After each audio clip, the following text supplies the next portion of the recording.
El menú del día en M24. El informe de muerte bajo custodia en el sistema penitenciario Uruguay 2020, realizado por la Facultad de Medicina en coordinación con la Oficina del Comisionado Parlamentario, indica que el 71% de las causas de muertes en las cárceles fue por causas violentas. Para dialogar sobre este tema estamos en comunicación con el magíster en Psicología Social y exdirector del Centro de Rehabilitación de Punta de Rieles, con Rolando Arbezún. ¿Qué tal, Arbezún? Muy buenos días. Buenos días, ¿cómo están? Gracias por la llamada. Gracias a usted por estos minutos. Como para comenzar, ¿cómo está la situación de los privados de libertad con respecto a años anteriores? Bueno, habría que ver cuál es la fuente de información que se utiliza, porque si uno se atiene, por decirlo así, a la publicidad oficial, parecería que está todo mucho mejor. Digo, si uno hace un seguimiento, por ejemplo, vía Twitter o vía comunicación oficial de las publicaciones del Ministerio del Interior, parecería que las cárceles, a partir de ese tan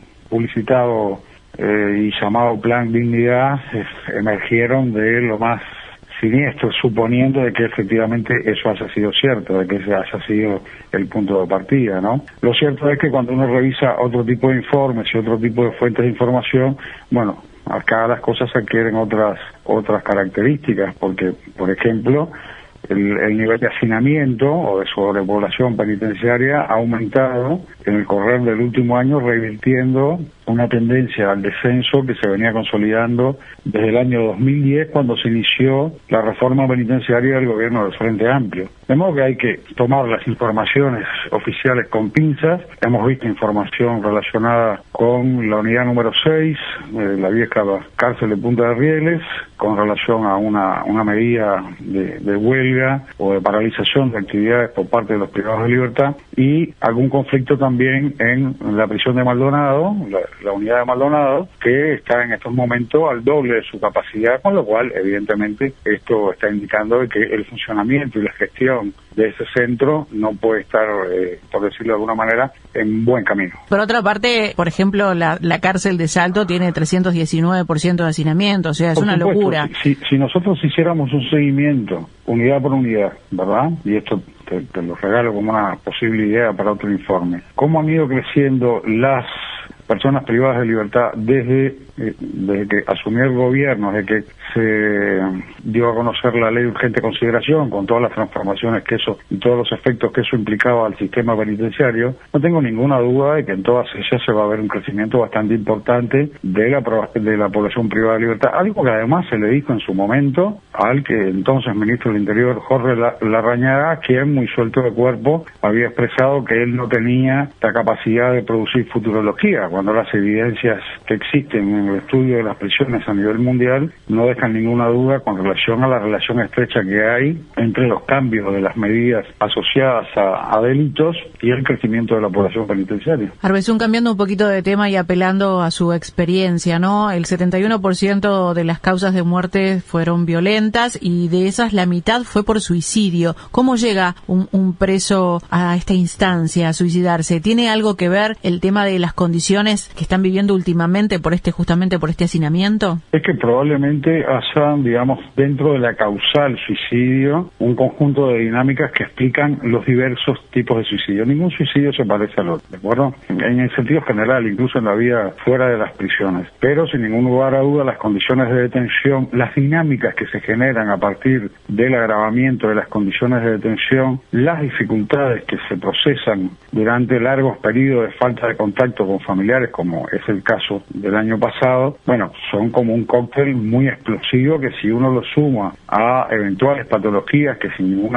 lugar a duda es posible que aparezcan también en algunos de los que han decidido tomar esa determinación, bueno, así la situación se torna muy compleja. Durante mucho tiempo este tema de las muertes en prisiones fue seguido muy tempranamente, no solo por el actual comisionado, sino por el primer comisionado penitenciario, quien hoy ostenta la dirección de la Secretaría de Inteligencia. Y así, yo que formé parte de ese equipo de trabajo del comisionado parlamentario, hacíamos mucho hincapié en la necesidad de desarrollar dispositivos de atención en salud mental, cosa que efectivamente se fue instalando durante el proceso de reforma que se inicia en el 2010 con el apoyo de ACE. Había una serie de dispositivos terapéuticos que no necesariamente son dispositivos clínicos del tipo más tradicional de la psicología, sino más de formato grupal, donde de alguna forma las angustias que se concentran en un espacio tan reducido como es el espacio de la prisión tenían algún tipo de circulación y eventualmente algún tipo de tratamiento. Eso hoy en estos momentos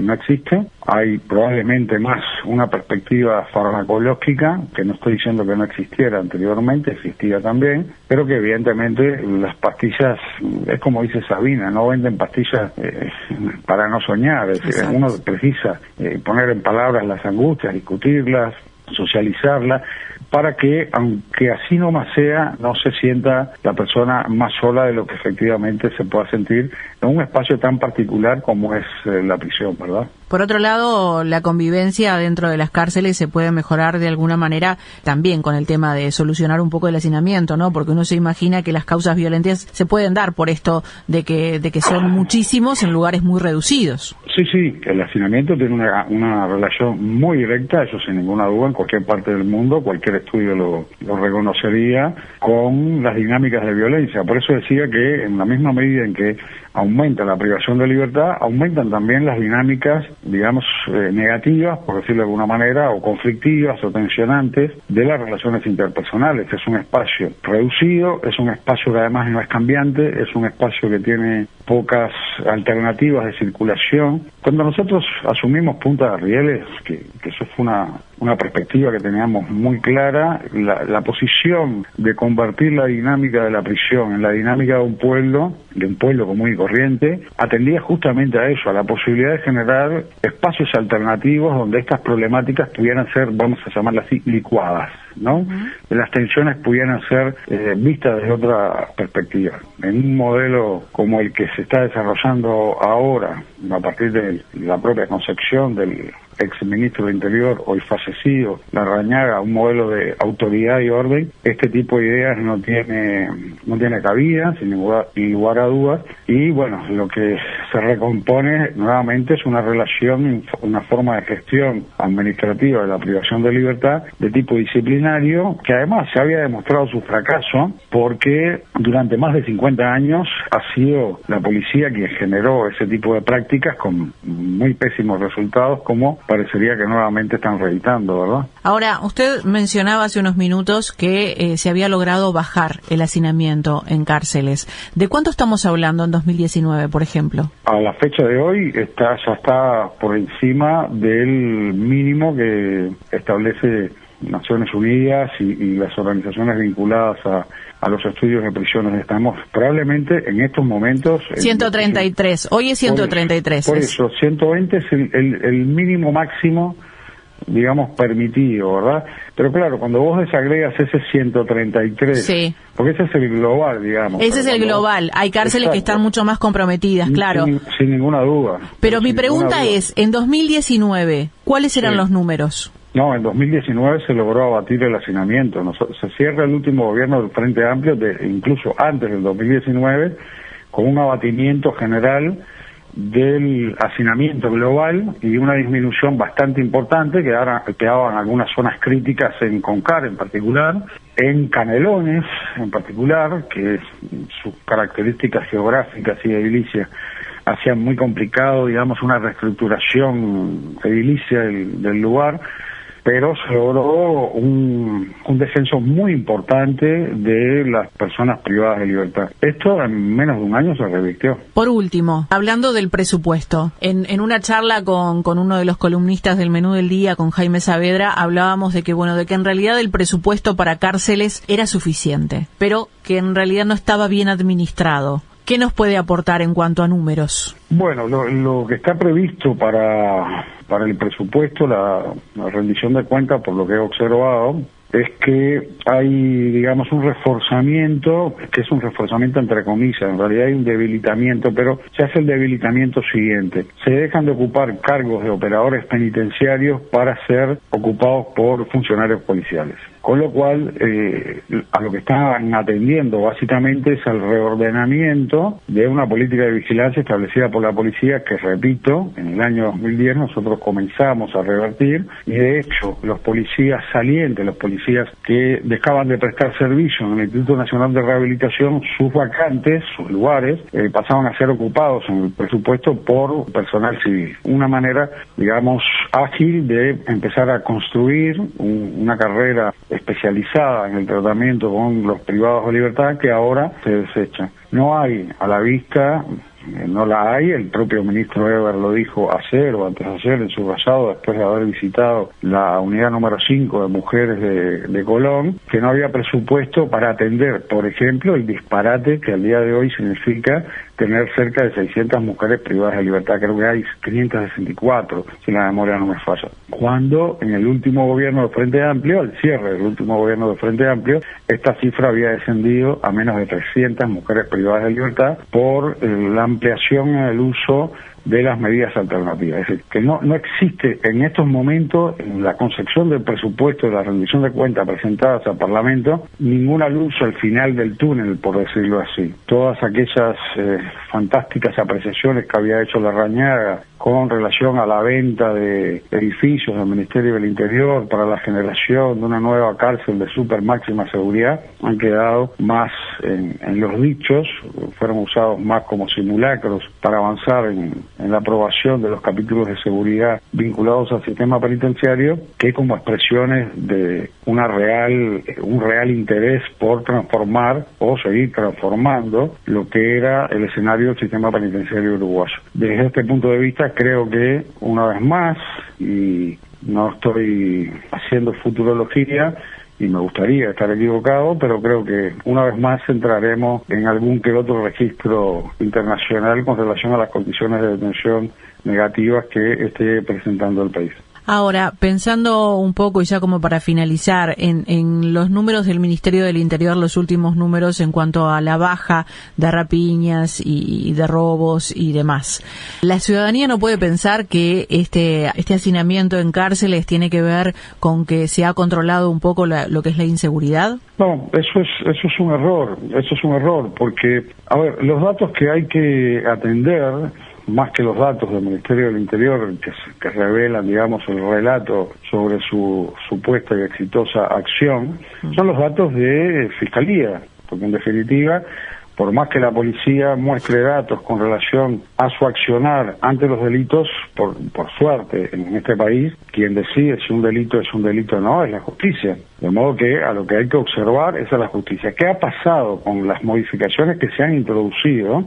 Ciertos delitos que eventualmente pudieran ser escarcelables o susceptibles de usarse penas alternativas, con la ley de urgente consideración estas posibilidades caen, del mismo modo que caen muchas de las disposiciones vinculadas a los beneficios, lo que se denomina beneficios intrapenitenciarios, esto es reversión de pena por estudio o trabajo, o el uso de las libertades anticipadas. En fin, hay toda una serie de institutos intrapenales que fueron modificados a partir de la ley de urgente consideración, que explican también estos números, porque de lo que estamos hablando no solo es que entra más gente al sistema penitenciario, sino que los que ya están adentro están más tiempo adentro. Entonces, eso no tiene, digamos, ningún recambio, por decirlo así. No hay una dinámica de recambio de entrada y salida que permita, de alguna manera, darle aire al sistema. Todo lo contrario, lo que se está produciendo es justamente, a partir del cierre de todas las posibilidades alternas a la privación de libertad, es una concentración en la privación de libertad que va a generar, sin ninguna duda, una serie de acontecimientos en las diferentes unidades penitenciarias, y ojalá que no volvamos a la cantidad de motines que se dieron a lo largo de todo, sobre todo a mediados y finales de los años 90 y principios de los años 2000. Ojalá que no, pero en un escenario como este las posibilidades de que eso se reconfigure son altas, sobre todo porque estamos hablando de personas que vivieron y tuvieron la experiencia de lo que significó la reforma penitenciaria desarrollada durante los 15 años del gobierno del Frente Amplio. Lo que pasó en la unidad número 6 de Punta Rieles es icónico, por decirlo así. Personas privadas de libertad que de repente no estaban cuando nosotros asumimos Punta de Rieles, que de repente no vivieron toda la historia del proceso de transformación, recibieron sí el relato y las experiencias de aquellos que aún estaban allí cumpliendo sus penas de privación de libertad y experimentaron una forma de vida que no estaba asociada a la crueldad del castigo liso y llano, sino a un trabajo educativo, de tipo cultural, de compromiso con el trabajo, y eso es lo que explica que hayan adoptado, y es algo que nosotros directamente trabajamos mucho, una resolución, vamos a decirle así, política de enfrentar el conflicto. Me sentí muy orgulloso, la verdad, de la decisión de los privados de libertad de Punta de Rieles, porque de alguna manera sentí que aquella batalla cultural había dado sus frutos. El gran problema quizás esté cuando estas personas privadas de libertad consigan esa ansiada libertad y bueno, y allí creo que va a ser un gran problema la convivencia con la ciudadanía, porque una persona que estuvo durante tanto tiempo en condiciones inhumanas, sin lugar a dudas, sí, lejos de rehabilitarse, ¿no? Sí, sin ninguna duda. Si a uno lo tratan como un animal, es poco probable que uno no se comporte como un animal. Tendría uno que ser como muy... no quiero utilizar ninguna expresión que ofenda la sensibilidad de nadie, pero tendría que ser alguien con una particular condición del tipo, me das una cachetada y te pongo la otra mejilla. No creo que eso pase en la vida cotidiana todos los días. El tratamiento a cualquier persona, pero a cualquier persona, no solo a los privados de libertad, define la forma en que esa persona va a desarrollar sus relacionamientos sociales. Si te maltratan, es poco probable que vos devuelvas en formato amable la relación que vas a establecer con el otro. Rolando Arbezún, le agradecemos muchísimo estos minutos de comunicación. Por favor, gracias a ustedes. 97.9 FM Montevideo. 102.5 FM Maldonado. Escucha distinto.